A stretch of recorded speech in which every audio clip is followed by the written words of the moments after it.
आपल्याला साऱ्यांना माहीत आहे की ज्या प्रकारे पर्यटकांना काश्मीरमध्ये मारलं गेलं हे अत्यंत निंदनीय आहे आणि याचा निषेध करण्याकरता आमचे विभाग प्रमुख आशिष चेंबूरकर आणि किशोरी पेडणेकर, सचिव सुधीर साळवी यांच्या नेतृत्वाखाली आज आम्ही इथे विभागाच्या वतीने निदर्शनं करण्याकरता जमलेलो आहोत आणि आता सहनशीलतेचा अंत झालेला आहे.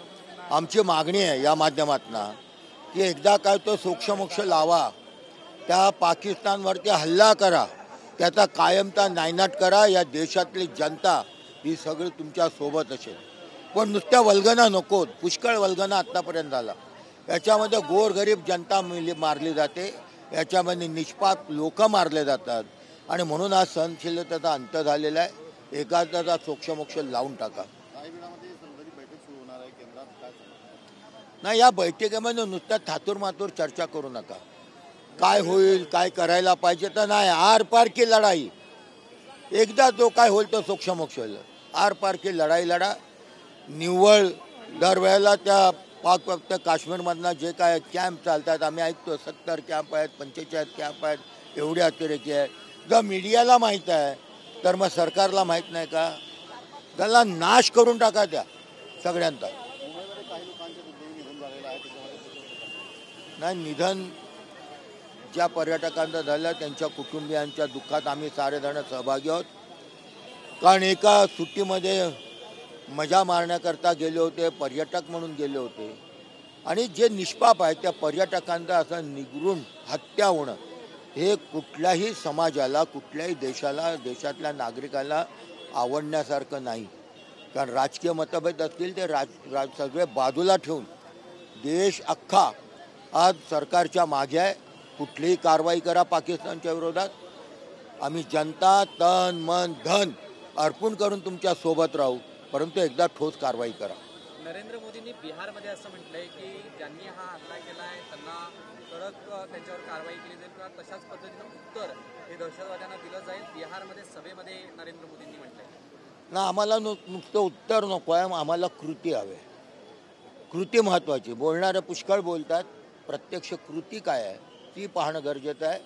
आमची देखील अपेक्षा तीच आहे की हा जो दहशतवाद आहे मुंबईमधला असेल, देशातला असेल, महाराष्ट्रातला, मुंबईमध्ये पण आपण या सगळ्या संकटांना सामोरा गेलेलो आहोत, परंतु आता कृती हवी. कृती काय करणार ते सांगा, नुसतं उत्तर नको आहे. आणि ते दहशतवादी आज 10, 5, 20 मारले म्हणजे दहशतवाद संपला का? तर आत्तापर्यंतचे अनेक दहशतवादी आपल्याकडे मारले गेले, पण दहशतवाद संपलेला नाही. म्हणून जिथून दहशतवादाची निर्मिती होती तो प्रांत संपवून टाका. म्हणजे तिथे जर बीज शिल्लक राहिलं नाही तर पुन्हा ते निर्माण होण्याची शक्यताच नाही. म्हणून तो पाकिस्तानचाच बिमोड करा. जागतिक पातळीवरती असे एक दबाव तयार करा, पहिला पाकिस्तानचा बिमोड करा. आणि जगाला माहीत आहे पाकिस्तान हे दहशतवादी राष्ट्र आहे, त्यामुळे सगळे भारताच्या बाजूने राहतील असा मला ठाम विश्वास आहे. महाराष्ट्रातील मंत्री, उपमुख्यमंत्री हे काश्मीरमध्ये जात आहेत.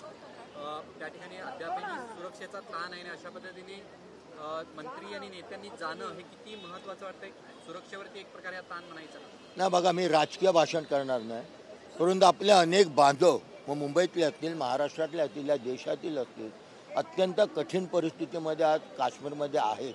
अनेकांचे फोटो, अनेकांचे व्हिडिओ येत आहेत आणि मग अशा वेळेला धीर देण्याकरता कोणीतरी महाराष्ट्रातनं जाणं गरजेचं आहे. उगाच राजकीय दृष्टिकोन ठेवून आम्ही बोलणार नाही. कारण आमचे पण तिथले जे काश्मीरचे आमचे जिल्हा शहर प्रमुख आहेत, राज्य प्रमुख आहेत, ते देखील या संपर्कामध्ये आहेत. कारण कोणीतरी धीर द्यायला पाहिजे. आम्ही तुमच्या सोबत आहोत हा संदेश लोकांपर्यंत पोहोचला पाहिजे. आमच्या देखील एक माजी नगरसेवक आहेत ममता चेंबूरकर म्हणून, त्या देखील अडकल्या होत्या. आज मी त्यांच्याशी बोललो आहे. मला त्यांनी सांगितलं की आम्हाला खासदार अरविंद सावंत साहेब यांनी राहण्याची दिल्लीला व्यवस्था केली आहे. साहेब, आता आम्ही दिल्लीकडे प्रयाण करतो आहे, काय अडचण आली तर आम्ही जरूर कळवते तुम्हाला, परंतु आज आम्ही सुरक्षित आहोत. बघा, आम्ही फोन केल्यामुळे किंवा आमच्यातला कोणी फोन केल्यामुळे एक धीर मिळतो की नाही, पूर्ण परिवार आमच्यासोबत आहे. त्यामुळे राज्य तुमच्यासोबत आहे, काळजी करू नका, हे दाखवण्याकरता काहीतरी कृती करणं ही सरकारची जबाबदारी आहे. त्यामुळे मला वाटत नाही की त्याच्यामध्ये काय वावगा आहे.